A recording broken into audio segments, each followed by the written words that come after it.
नमस्कार दोस्तों, DD red के एक और एक्शन वीडियो में आप सभी का स्वागत है। आज हम बात करने वाले हैं। ऐसा तो हो नहीं सकता कि भारत से उनकी सक्सेस की कोई खबर आए और पाकिस्तानी पीछे रहे। पाकिस्तानियों के लिए भी सर एक खबर आ रही है। खबर आ रही है दुबई से। दुबई पुलिस ने खड़े होकर पाकिस्तानियों को वार्न किया है। मैं वीडियो भी स्क्रीन पर चलाती हूँ। क्या बोलते हैं सर आप इस बारे में? देखें, वो बात वही आ जाती है कि बदनाम होंगे तो क्या नाम ना होगा। बात ये है कि पाकिस्तान ने भी बड़ा नाम कमा लिया है। बदनामी में पहले दहशतगर्दी की बदनामी थी।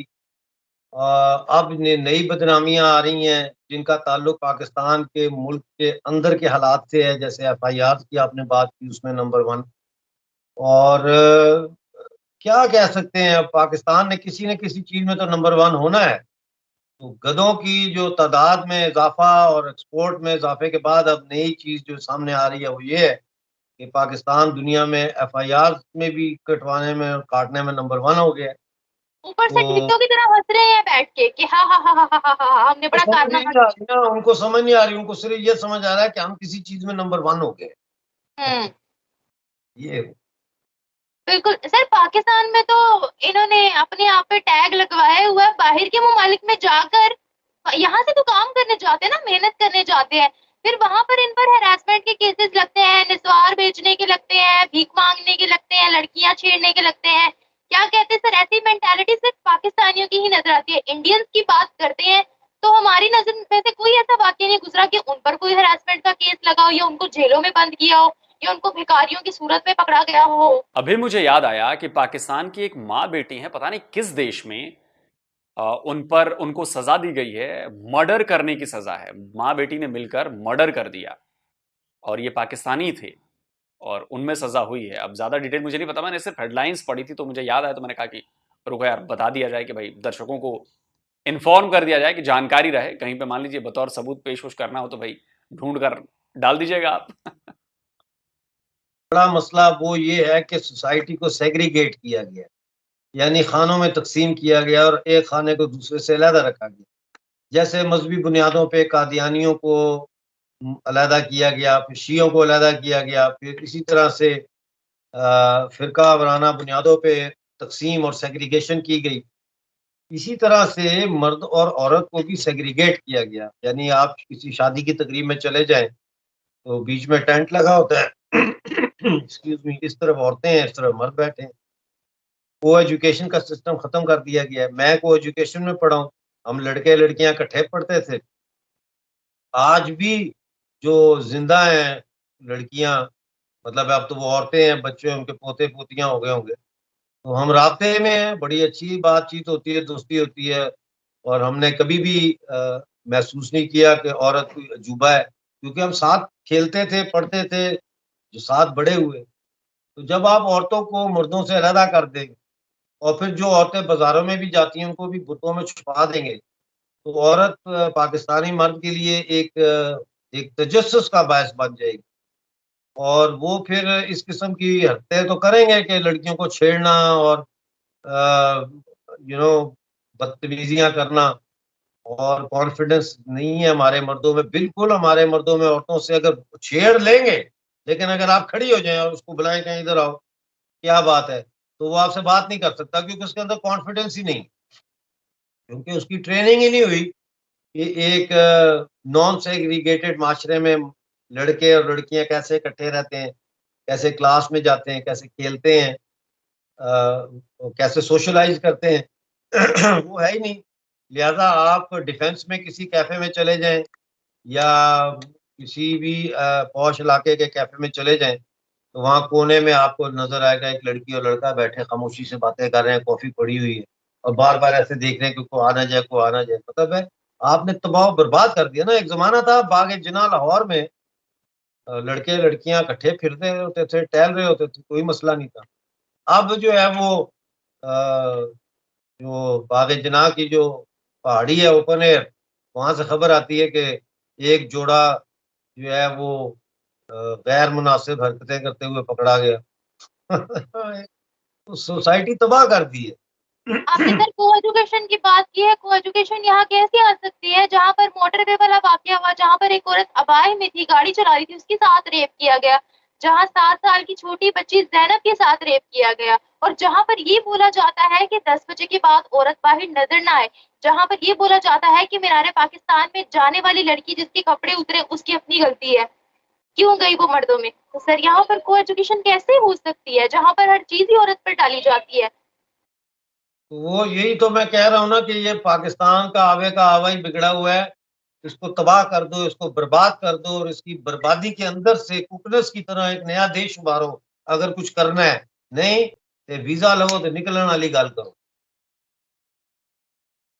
बाहर के ममालिक में जाकर भी अच्छा सलूक नहीं होता सर हमारे साथ। ग्रीस ने पाकिस्तानियों पर बैन लगाया, यूएई ने 24 शहरों पर हमें बैन लगाया, सऊदिया ने सबसे ज्यादा फांसी पाकिस्तानियों को दी। कहाँ जाए हम सर, आप बताएं क्या करें हम। बाहर के मुल्कों में भी अच्छे निगाह से नहीं देखा मैं जाता हमें। आज मैं आपको सही बात बता रहा हूँ। आज सुबह मैं सोच रहा था और फिक्रमंद हो रहा था। मैं हम्म, आपकी और शायला की वीडियो देखी मैंने, जो रोड शो किए हैं उन्होंने। मैं फिक्रमंद हो रहा था कि इन आप लोगों की जानों को भी खतरा है। देखिए ना, कोई आप इंटरव्यू रोड शो करते हैं, आप सवालात करते हैं, कोई भी सर फिरा वहां पे आपके ऊपर काफिर होने का इल्जाम लगा दे, मार पिटाई शुरू कर दे, कौन है आपको बचाने वाला? आप कौन सा कोई सिक्योरिटी लेके जाती हैं साथ, ये 4 गनमैन आपके साथ हैं? खुद ही निकल जाते हैं आप लोग। अपना कैमरा उठाया, लाइट उठाई, किसी को साथ लिया कि यहाँ पे। मिर्जा साहब ने बता दिया कि गड़बड़ होने वाली है। मिर्जा साहब के पास बड़ी जबरदस्त खबरें होती हैं, और पाकिस्तान में ये कोई नई चीज तो है नहीं।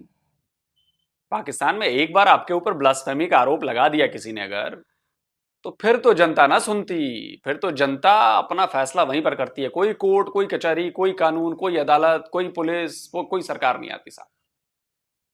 क्योंकि आप लोगों ने बनाया है, ऐसा समाज डेवलप किया है। तो मैं कहूंगा भाई, सारे यूट्यूबर्स को कहूंगा भैया जरा बचकर रहिए आप लोग। और मुझे लग रहा है कि इसी चक्कर में ज्यादातर ये लोग, अब इन्होंने फील्ड में जाना भी छोड़ दिया है। ज्यादातर इंटरव्यू बेस्ड काम करती हैं। तो ये भी एक तरीका है भाई। अब क्या करे आदमी, डर तो लगता है भाई, जाहिर सी बात है डर लगता होगा। अभी पाकिस्तान जैसे देश में तो, और वो भी लड़की होकर, तो बहुत ही गंभीर मामला हो जाएगा। खड़े होकर मेरी वीडियो बनाओ, माइक पकड़ा, लोगों से सवाल जवाब शुरू कर दी। तो आप लोग जो है वो इस वक्त पाकिस्तानी मीडिया में सफ़े अव्वल की जो है ना, मैं मुजाहिद का लफ्ज इस्तेमाल नहीं करना चाहता क्योंकि वो लफ्ज काफी बदनाम हो गया है, लेकिन सफ़े अव्वल की आप लोग जो है ना वो फाइटर्स हैं मेरे नजदीक। इस वक्त पाकिस्तानी मीडिया में ये जितनी आप लड़कियां यूट्यूब चला रही हैं और कर रही हैं, इंक्लूडिंग सना, अमजद, इंक्लूडिंग योरसेल्फ, अनम शेख, शाइला, सब सब बहुत दिलेरी का काम कर रहे हैं आप लोग। हम दिलेरे भी और डॉलर भी, डॉक्टर साहब, दिलेरी भी और डॉलर भी। चले, कोई बुराई नहीं है इसमें। देखिए, कोई मेहनत कर रहा है, कोई कमाई कर रहा है, वो काम कर रहा है भाई, अपने लिए काम कर रहा है, वो पैसे के लिए काम कर रहा है। मैं भी कर रहा हूं काम पैसे के लिए भाई। मुझे भी अपना करियर देखना है, मुझे भी अपना फ्यूचर देखना है, मेरे साथ जो लोग एसोसिएटेड हैं उनको भी देखना है। और वो भी कर रही हैं, और जो भी लोग कर रहे हैं बिल्कुल मेहनत से कर रहे हैं। और ऐसा नहीं है कि बैठे बिठाए चीजें मिल रही हैं। दिमाग लग रहा है, टाइम लग रहा है, रिस्क है। बिल्कुल सही बात है। तो इसमें कोई खराबी नहीं है कि अगर मैं डॉलर के लिए करूँ तो। बेसिकली स्पेसिफिकली बात कर रहे थे दुबई पर। सर दुबई वो मुल्क है, अगर आपने 15 अगस्त से दुबई से निकलने वाली वीडियो देखी हो तो दुबई की पुलिस, ये वही पुलिस है जिसने तिरंगे को सल्यूट किया था, अपनी गाड़ियों पर तिरंगा पेंट किया था, गाड़ी के ऊपर लिखवाया था इंडिया यूएई भाई भाई, और इस तरह से झंडा लहराया था और केक भी काटा था। तो सर भारत के लिए दुबई में बैठे हुए इतनी इज्जत, और पाकिस्तानी जो दुबई में वहां पर मौजूद है उनके लिए ना तो हमारा झंडा लाइट अप किया गया था, ना ही उनको उस ओहदों पर रखा जाता है जहां पर इंडियंस होते हैं। तो सर इंडियंस हर मिशन में बाजी क्यों ले जाते हैं। क्योंकि वो मेहनत करते हैं, वो अपने काम पे फोकस करते हैं, वो दूसरे के मुल्कों में घुसपैठिए दहशतगर्द नहीं भेजते। वो अपने मुल्क को किसी एक मजहब के गलबे में जो है वो उसका तसल्लुत उसके ऊपर कायम नहीं करते। इसलिए कि वहां पे जो समाधान है कॉन्स्टिट्यूशन है, उसकी हुक्मरानी है। इसलिए कि जब भी हिंदुस्तान के कोई ऐसा मसला आता है तो उस पे ऊपर पूरा मुल्क एक आवाज हो जाता है। जैसे चाइना का था, बीच में फिफ्थ कॉलमिस्ट भी होते हैं, लेकिन जनरली स्पीकिंग जो है वो सूरत हाल ऐसी है कि आप हिंदुस्तान का और पाकिस्तान का मुकाबला नहीं कर सकते। हिंदुस्तान एक संजीदा मुल्क है, दुनिया की सबसे बड़ी वर्किंग डेमोक्रेसी, समझे कि नहीं। और अब तो सूरज पर उन्होंने लॉन्च कर दिया है मिशन। वो कहते हैं कि 1440 फोटोग्राफ डेली भेजेंगे वहां से सूरज।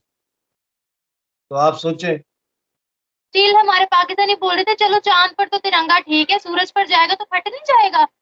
मतलब सर बट नॉनसेंस इनको लगता है कि जो उन्होंने भेजा है वो क्या सूरज पर लैंड होगा। मुझे याद आता है, अगर वो क्लिप कहीं मुझे मिल जाएगी तो मैं वो क्लिप लगा दूंगा, आप लोग सुन लीजिएगा। एक कोई नाइजीरियन पॉडकास्ट चल रहा था और उसकी एक कोई क्लिप मैंने सुनी, तो उसमें उस नाइजीरियन ने बताया कि इंडियंस क्या हैं, क्या थे, क्या हैं और क्यों आज वो सक्सेसफुल हैं। सुनिए। There is this saying that Nigerians and Indians were both colonized by the British, but the Indians rejected the British culture. They rejected the British religion. They rejected the British food. They rejected the British way of doing things and hold on to the British technology. You know, and then we have the Nigerians, that is us Africans, accepted the British culture, the British dress code, the British food, the British every religion, and rejected the British technology. सुन लिया आपने? हम अपना सनातन धर्म नहीं छोड़ेंगे, और इसीलिए जो छोड़ के गए वो भुगत रहे हैं। उनकी हालत देखिए, भिखमंगे हुए, दुनिया में उनकी रुसवाई हो रही। मैं कोई बुराई नहीं कर रहा हूं, ठीक है, आपकी मर्जी है, क्योंकि हमारा सनातन धर्म ये भी अलाउ करता है। आप चले जाइए, कोई बात नहीं। आप नास्तिक हैं तब भी आप हिंदू हैं, आप कोई और धर्म अपना लीजिए तब भी आप हिंदू हैं। मतलब इंडस वैली सिविलाइजेशन वालों को हिंदू कहते हैं, धर्म हमारा सनातनी है। तो हम जो है उस पर बड़ा विश्वास करते हैं और हम चीजों को मिक्स नहीं करते। जहां पर साइंस की जरूरत है वहां पर सिर्फ साइंस की बात होगी, उसमें कोई मजहबी बात हम नहीं घुसाएंगे। जहां पर हमारे धर्म की बात होगी वहां पर हम धार्मिक भी हैं, मंदिर जाएंगे, हम कितने भी बड़े साइंटिस्ट बन जाए। अब इसरो के चेयरमैन हैं, हमने ये लॉन्च किया, वो लॉन्च किया, चंद्रयान लैंड करा दिया, सब कुछ किया, मंदिर गए कि नहीं गए? वो कोई रोक नहीं है। हमने क्लियरली फोकस्ड है कि कहां पे क्या हमें करना है। साइंस में हम बिल्कुल प्योर साइंटिस्ट बन जाते हैं, जब हम धर्म में जाएंगे तो भाई धार्मिक हम सनातनी बन जाते हैं। एजुकेशन में जाएंगे तो फिर हम फुल्ली एजुकेशन पे फोकस करेंगे, उसमें हम धर्म को और मजहब को और ऐसे वैसे नहीं घुसाते। भैया आप लोग सारे काम करते, ये फर्क है। मतलब कॉमन सेंस भी पास से गुजरी नहीं है कि भाई कॉमन सेंस की बात हम लोग पाकिस्तानियों से भी जो है वो पूछ सकते हैं या कर सकते हैं। एक आखिरी सवाल आपसे पूछना चाहूंगी, और वो आखिरी सवाल यहाँ पर ये है कि आपको कुछ लगता है कि पाकिस्तानियों के लिए बेहतरी हो? ग्रीस के 3 शहरों पर पाकिस्तानियों ने अटैक किया, जंगलात जला दिए, वहां की वाइल्ड लाइफ बहुत ज्यादा मुतासिर हो गई है, जानवर मर रहे हैं, वहां की पुलिस ने एक्शन लिया इनके खिलाफ। जब वहां पर प्राइम मिनिस्टर मोदी विजिट के लिए गए, इन्होंने कश्मीर के झंडे निकाल लिए, वहां की पुलिस ने इन पर एक्शन लिया। फिर सर एथेंस जगह है ग्रीस में, वहां पर इनको बैन किया गया। इतना बदनाम है ये लोग कि इस वक्त हम देख रहे हैं कि दुनिया के मुख्तलिफ ममालिक में कहीं पर भी पाकिस्तानियों को अच्छा नहीं समझा जा रहा है। आधे से ज्यादा पाकिस्तानी है तो पाकिस्तान से बाहर ही, लेकिन जो ट्रेंड चल रहे हैं ना हमारे लिए बाइकआउट के या फिर गेट आउट के, ऐसा ही रहा तो हमारा तो बाहर जाना भी मुश्किल हो जाएगा सर। तो आपको क्या लगता है कि जब हम बाहर भी नहीं जा पाएंगे तो फिर हमारा बनेगा क्या? कहाँ से जरिया मुआश आएगा, कहाँ से पैसे आएंगे, या क्या बनेगा पाकिस्तान का? पहले हम लोग IMF से भीख मांगते हैं, अब और क्या रह गया है बाकी? पाकिस्तान का तो जो हालात चल रहे हैं वो कब्रिस्तान ही बनेगा, समझ आई। यहाँ मईशत का कब्रिस्तान, सियासत का कब्रिस्तान, इंसानी हकूक का कब्रिस्तान, आज़ादी का कब्रिस्तान, आज़ादी इज़हार राय का कब्रिस्तान, औरतों की आज़ादी का कब्रिस्तान, औरतों के और मर्दों की बराबरी ना होने की वजह से कोई समाज आगे नहीं बढ़ सकता, कभी भी नहीं बढ़ सकता। मैं एक मर्द हूं ना, तो मुझे पैदा होने के बाद ये आपके दर्शकों को मैं एक फोटो भी दिखाता हूँ। मुझे किसने बनाया, किसने संवारा, किसने मुझे पहली जो एजुकेशन है, मेरा पहला स्कूल क्या था, वो मेरी माँ की गोद ही थी ना। माँ ने ही सिखाया है। और मैं जब बड़ा हुआ तो मैं उसी माँ यानी औरत के खिलाफ जो है वो मैं कवानीन भी को सपोर्ट भी करूं, और मैं औरतों के खिलाफ जो है वो नफरत का इजहार करूं। तो क्या है ये देखें। ये मैं हूँ, मेरी माँ मुझे नहला रही है टब में, पुराने वक्तों की फोटो है 1959।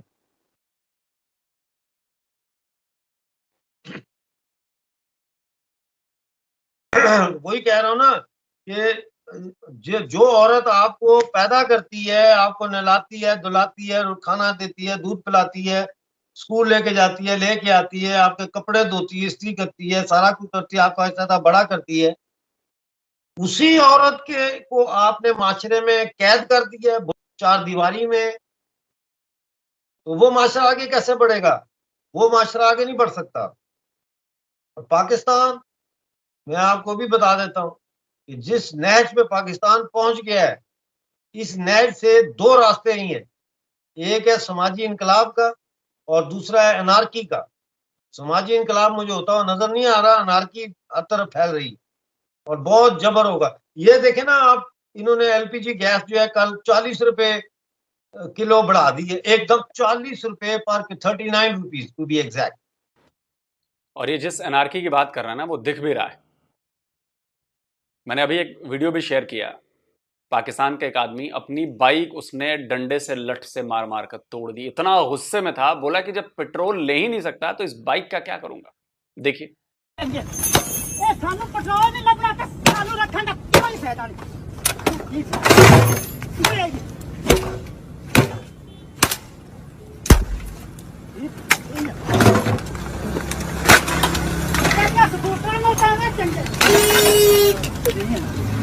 बड़ी हुकूमत है, निगरान हुकूमत आगे सामने दलील करने वास्ते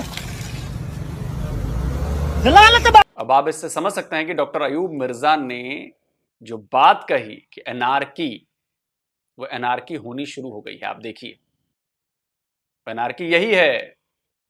इस तरह की भी खबरें एक आध आ रही हैं, कल को ये बढ़ेंगी, परसों और बढ़ेंगी, तरसों और बढ़ेंगी, और धीरे धीरे ये पूरे मुल्क में फैल जाएगा। और ये होना है, ये होगा, आप देखिएगा। अभी अलग बात है कि कुछ लोग आ जाएंगे, कुछ पैसे पंप कर देंगे तो शायद बच जाए, लेकिन ये आगे चल के होगा ही। उससे पहले 30 रुपए इन्होंने एकदम पेट्रोल पे बढ़ा दिए। तो आप मुझे ये बताएं कि ये क्या है? इसको इकोनॉमिक टर्म्स में कहते हैं शॉक थेरेपी। जब कोई मर जाता है ना मरीज, तो हम डॉक्टर जो है वो इमरजेंसी में उसको इलेक्ट्रोड से शॉक देते हैं, झटका देते हैं कि वो जिंदा हो जाए। तो ये पाकिस्तान की इकोनॉमी की शॉक थेरेपी चल रही है। ये शॉक थेरेपी कर रहे हैं, और इसके ये शॉक थेरेपी कामयाब नहीं होगी। और चूंकि ये रुकावटें आएंगी, मुजाहरे होंगे, एहतजाज होगा, बाईकाट होंगे, तो ये तशद्दुद की तरफ जाएगी रियासत, और बहुत ज्यादा तशद्दुद होगा। बिल्कुल सही बात है सर, 100% अग्री कि तमाम मुस्लिम ममालिक हमसे आगे निकल गए, लेकिन पाकिस्तान ने पता नहीं पाकिस्तान क्या कर रहा है इस वक्त, और सबको नजर आ रहा है कि हम लोग आगे ही बढ़ नहीं पा रहे हैं। Thank you so much sir, मैं आपकी रिव्यूज की बहुत कदर करती हूँ और 100% एग्री भी करती हूँ कि पाकिस्तान में ये सब हो रहा है। यकीनन हमें इन सब चीजों को दुरुस्त करने की भी जरूरत है जो हो नहीं रही है।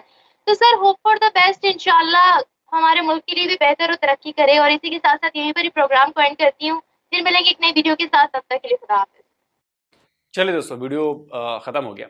देखिए, जो डॉक्टर मिर्जा ने बात कही ना, कि अगर आप औरतों को उनका हक नहीं देंगे, बराबरी का हक नहीं देंगे, तो मुश्किल है। मैं आपको इसका एग्जांपल देता हूं। मैं मुस्लिम कंट्री पे भी आऊंगा। अभी हमने जब चंद्रयान की सॉफ्ट लैंडिंग कराई, तो जब इसरो का जो कंट्रोल सेंटर था, आप लोगों ने शायद देखा होगा, वहां पर आपने देखा कितनी महिलाएं थी, साइंटिस्ट महिलाएं, जो अपना घर भी संभालती हैं और स्पेस को भी संभालती हैं, रॉकेट साइंस को भी संभालती हैं। प्रोजेक्ट डायरेक्टर थी शायद एक हमारी मैम। तो ये हमने किया है। और इसीलिए आज भी हमारे यहां आज भी देवताओं से पहले देवियों का नाम लिया जाता है। हम जिनको पूछते हैं ना, राधा कृष्ण, सीता राम, ऑलवेज। तो जो लोग हमारे बारे में दुष्प्रचार फैलाते हैं कि ये हिंदुओं में तो ऐसा है और हम ही बड़े जबरदस्त महिला वो करते हैं, महिलाओं का बड़ा एहतराम करते हैं, तो आप लोगों को आइडिया नहीं है कि हम लोग क्या करते हैं। इसीलिए धरती हमारी माँ है, इसलिए हम कहते हैं देश हमारी माँ है, भारत माता की जय, इसीलिए कहते हैं। और इसीलिए हम अपने देश को सबसे ऊपर रखते हैं। तो आपने देखा, और मंगलयान में भी आपको याद होगा, उनमें भी महिला साइंटिस्ट का बहुत बड़ा योगदान था, बहुत बड़ा। कई की पॉइंट्स पर महिलाएं थी हमारी। पता नहीं आप में से कितने लोगों को याद होगा। अब मैं आता हूं मुस्लिम कंट्री पे, सऊदी अरबिया पे आता हूं मैं, जहां से इस्लाम का जन्म हुआ, जहां इस्लाम पैदा हुआ। उस कंट्री ने भी अब महिलाओं को हक देना शुरू कर दिया है।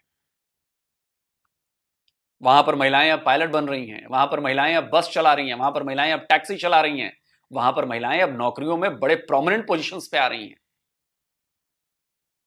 पहले ऐसा नहीं था, लेकिन अब हो रहा है। अब अपने आप से सवाल पूछे कि ऐसा क्यों हो रहा है? जहां से इस्लाम पैदा हुआ वहां पर ऐसी बात क्यों कही गई? क्योंकि अब वो धीरे धीरे समझ रहे हैं कि इसकी इंपॉर्टेंस क्या है। वो जमाने गए, हो सकता है 1400 साल पहले ये बात सही हो, लेकिन अब नहीं है, अब नहीं है।